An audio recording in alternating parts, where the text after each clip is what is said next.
Hi X-Filers! Welcome po sa inyong reading. So this is our Facebook exclusive. Ayan. Especially dyan po sa mga nakasulat dito, no, na zodiac signs. Bago po kung nakikita nyo to bago mag-September the 9th, ito po yung waxing crescent moon. Ang reading pong ito ay para sa inyo. Ayan. So, bakit September the 9th? Kasi ito po yung growth, no? Signifies growth, intention, and hope. So, ang ganda ng unang card na lumabas. Magsimula na tayo. Is this manifestations of yours?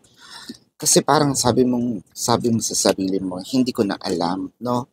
Kung mahal mo pa ba ako? Mahal mo ba ako? No? Kasi parang ang nakikita mo dito is masaya ikaw, no, na nandiyan siya sa piling mo. Masaya ikaw na nandiyan, yung kumbaga binibigyan ka na niyang chance, no, na i-express yung nararamdaman sa kanya.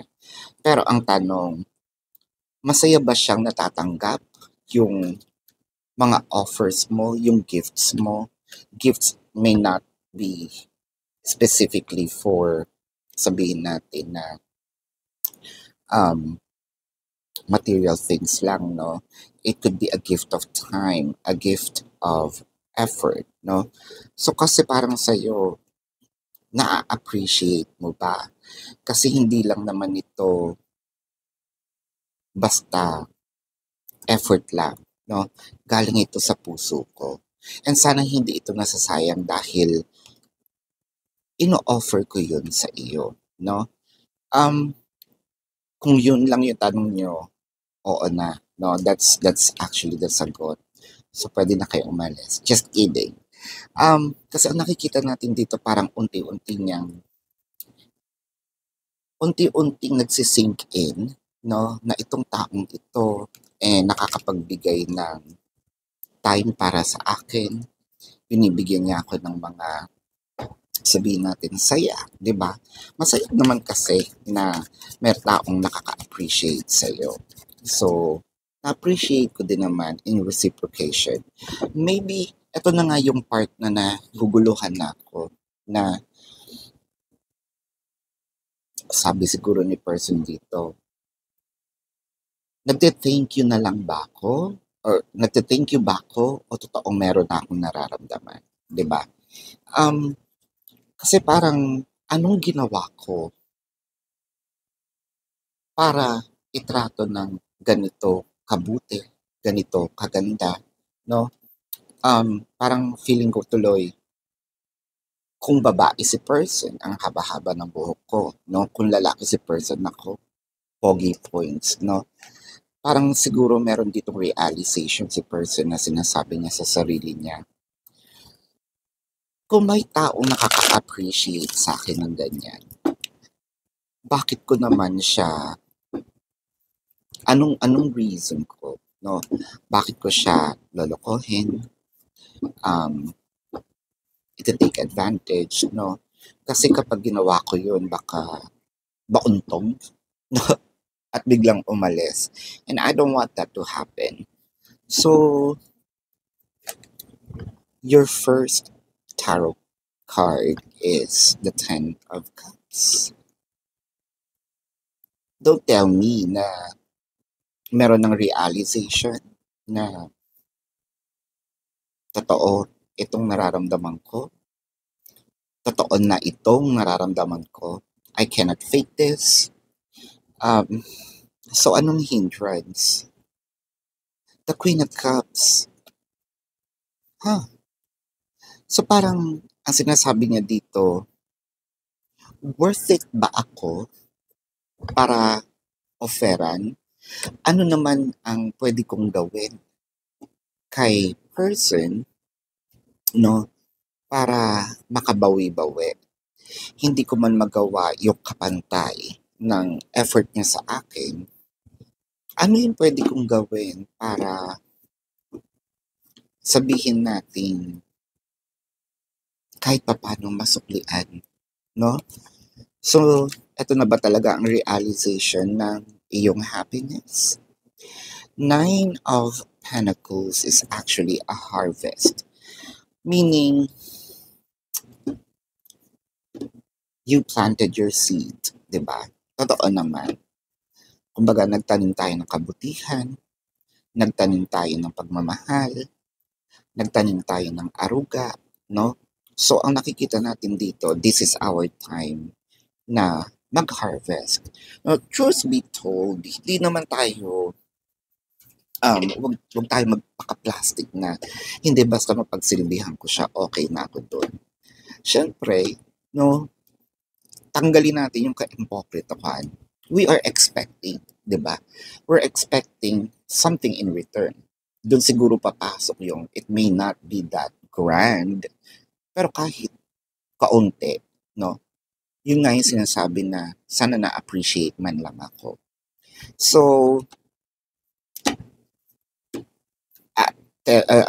gusto ko lang i-butt in yung kanina, no, na doon sa mga mapagsilbihan ko lang, okay na ako. Hanggang saan? Siguro at first, yes, pero don't tell me tao ka lang. Kahit papano, maghahangad ka talaga ng something in return. Walang nag-invest ng palugi, no? Kahit businessman yan. Pag palagay mong businessman ka, mag-i-invest ka ba sa isang alam mong palugi? Hindi. Kaya ka nga nag-invest kasi you're seeing potential, no? And you're giving your best. And this is the time wherein you are, I think you're going to harvest. It may be gradual, but I can see here, parang nagbibilang na tayo ng, or magbibilang tayo ng interest, no? Hindi dahil yung manunumba tayo, ha? This is their free will, no? Na ibibigay sa atin. With the 3 of Coins, napakaganda kasi yung first 2 cards mo, actually the core is the 10 of Cups. So which is parang mag-unite, no? Itong puso-isip, no? Panahon, pagkakataon. Parang you are going to be in a specific situation na at the right time, at the right moment. Maganda ang gising ni person, maganda gising mo, no? And parang the universe orchestrated everything just to make you happy. With the 3 of Coins, ito din yung realization na nararamdaman na ni person, no? Na meron na talaga akong nararamdaman. This may apply to those who have crushes, for those who are in a situational or in a situationship, so yung mga walang labels, no? This can also be, sabihin natin relationship, pero more on those sa 2, no? Or probably if you are in a third-party situation, no? I think that you are, sabihin natin, kung ikaw itong nag-e-effort at nandiyan ka, no? So, ang maganda dun is na-appreciate niya na, no? With the Knight of Swords in here, ang dami ditong parang mabilisang pangyayari. Siguro na-shook din si person, no? About sa offers mo, sa mga ginagawa mo sa kanya. Parang your person didn't see it coming na ganun din pala kadali yung parang kang ayoko sabihin bagyo kasi bagyo can be detected, di ba? Na-forecast, kaya nga may forecast So sabihin natin ditong para kang isang pangyayari na hindi niya inaasahan biglang dumating, no? With the 7 of Pentacles, there is actually a lot of procrastination, waiting also. coming from your person to make sure, no? I think this emotion was felt even before, pero let's say may mga, sabi natin, half-baked, no? Itong nararamdaman niya, hindi pa siya ganun ka-sure. Kumbaga sa luto nga, kung sa kanin, no, iniinin pa. Hindi pa pwedeng kainin masyado. Hindi pa talaga pwedeng kainin kasi hindi pa siya ganun kaluto. Paluto pa lang, no? At first, siguro sinabi niya, in denial. Sige, pumapasok tayo dun sa in denial siya. Pero this emotion didn't, parang your person didn't see it coming. I think that there will be a communication that's gonna happen in here. Itong pag-amin ni person na ito, I believe it's going to happen not through yung face-to-face. You may, I mean, this person may use internet, you know, the expressions of love, it can be direct or it can be through forms of, it could be art, it could be through post, no? Pwedeng gumagawa ng kanta, pwedeng gumagawa ng tula for you, pwedeng nagpo-post siya pa, lipad hangin for you, nagpo-post ng music, no? Pertaining to you. Dun yun magsisimula eh. And nakikita ko dito is more of magkakaroon ka ng assumptions, no? Tapos para magbabaligtad, ikaw ngayon magkakaroon ng denial na, totoo ba? Feeling ko ako yung tinutukoy niya. Tapos biglang sasabihin dito na, parang hindi. Pero parang oo eh.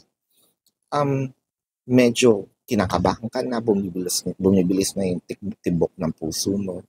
Kasi alam mo yung, kumbaga meron ka ng hint kung ano yung pwedeng mangyari. With the Four of Swords in here,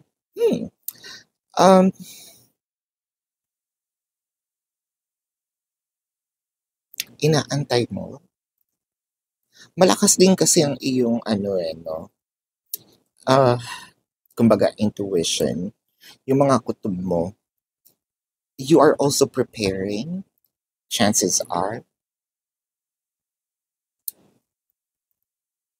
Siguro merong magkikita kayo, no? Either on or before September the 9th. Baka nandiyan na tayo nagpapa-fresh, no? Nagtitingin-tingin na rin tayo ng mga damit na isusuot, no? Sa muling pagkikita, kumbaga, or sa susunod na pagkikita. Why were the Five of Cups in here? Oh my God. The Knight of Cups and the Two of Cups.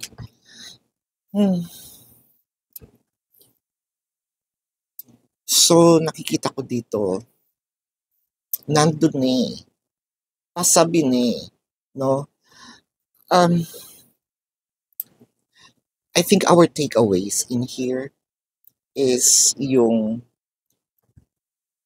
tumatakbo na yung relationship in a positive path, pero mabagal. Ang disappointments natin dito is we might be expecting a direct message from your person na gusto na kita, mahal na rin kita.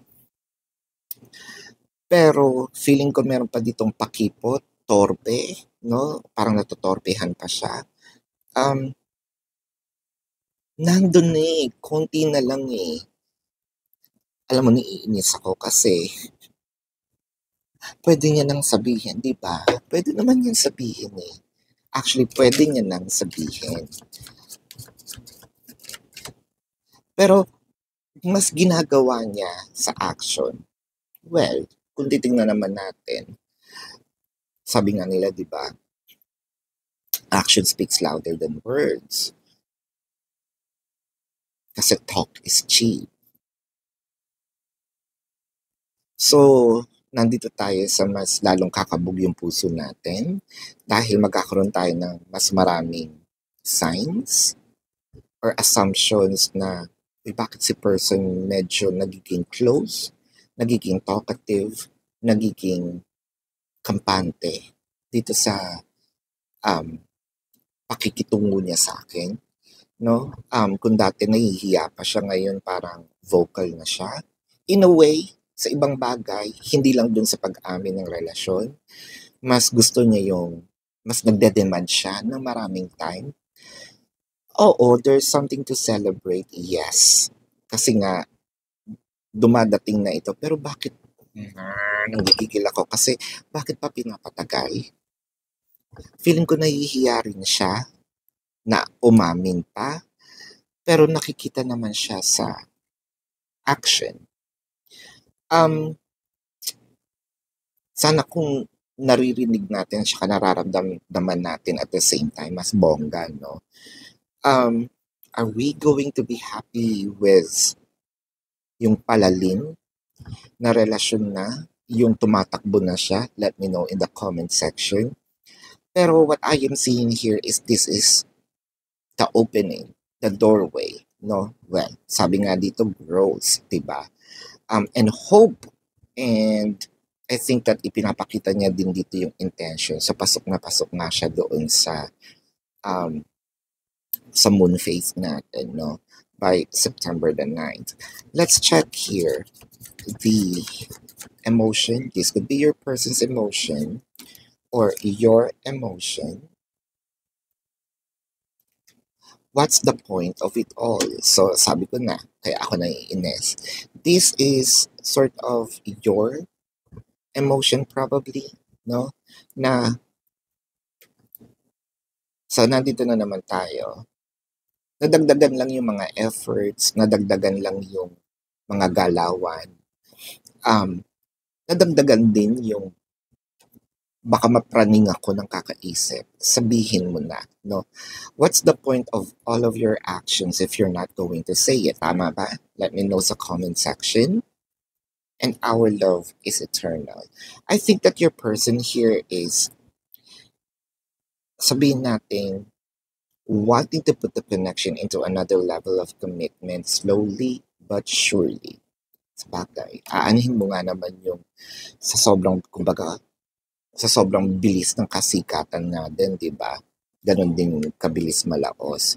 So, I think that your person here would love to take this connection slowly but surely, and parang kumbaga,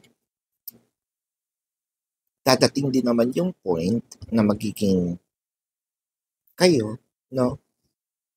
Ngunit, subalit datapwat, medyo itetest ang patience mo dito. So, natuwa ka ba? Let me know. Dahil ako mismo as a reader, naiinis. Ano? So, let me know sa comment section kung ano po ang inyong katayuan ngayon sa iyong person. X-Filers, gusto nyo ba yung mga ganitong readings?